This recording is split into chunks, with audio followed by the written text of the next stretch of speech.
What are we going to talk about today? We're going to do a clip on political correctness. How about that?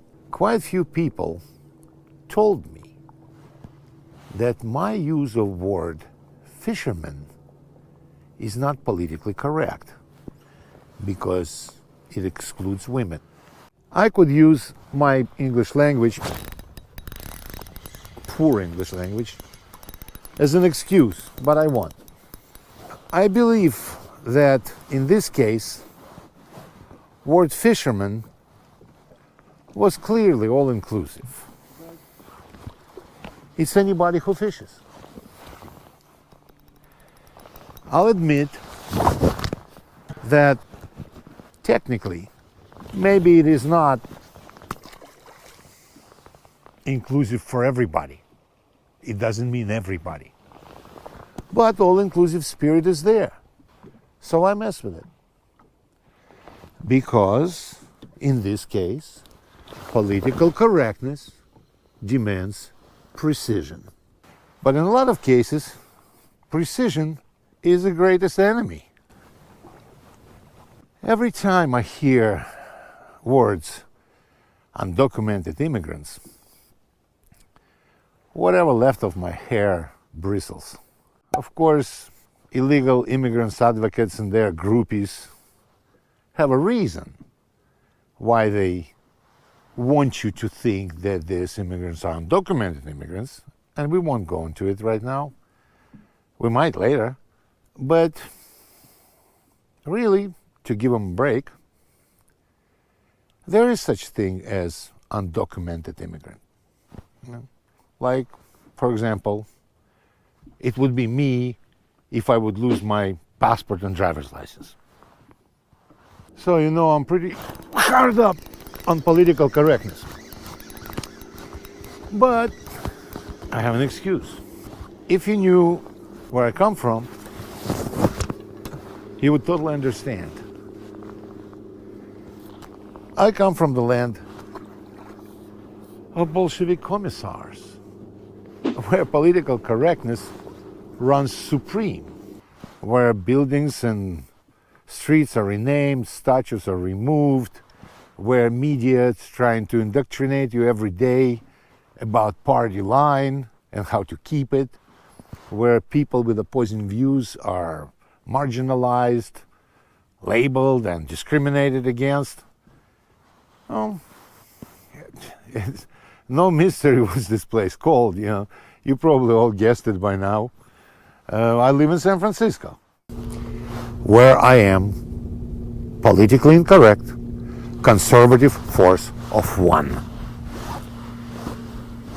But don't be discouraged, my fellow San Franciscans. I'm selling my house and moving out of the city. I know it breaks your heart.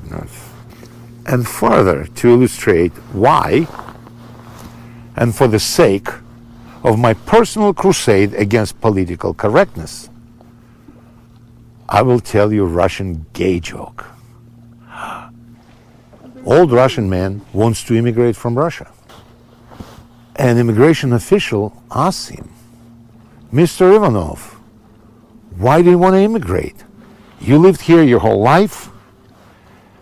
You've done pretty well financially for yourself. Your family here, friends here, kids, grandkids. Why immigrate?"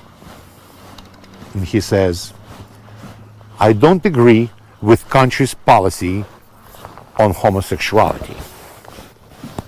How so? Well, you see, during Stalin times, gay people were shot, which is bad. During Brezhnev times, gay people were put in jail or in psychiatric clinics, which is also bad. Right now, homosexuality is widely accepted. There is no stigma attached to it. Gay people are not persecuted, which is good. That's the way it should be. So why do you want to immigrate? Well, I want to leave before it becomes mandatory. Now people go like, aha, I knew it.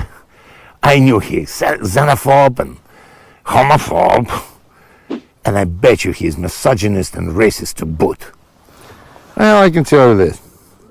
About three things: homophobia, misogynism, and racism. You be wrong. But xenophobia, you got me there.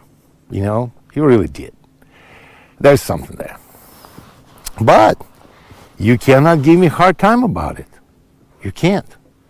I'm an immigrant. I'm one of the systemically oppressed.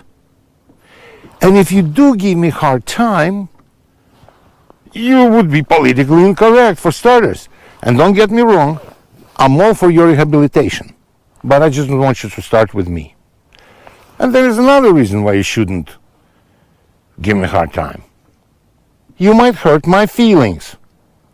And I know that personal feelings to you are a lot more important than facts, truth, or common sense. You shouldn't do it. Well, probably not my feelings, though. Anyway.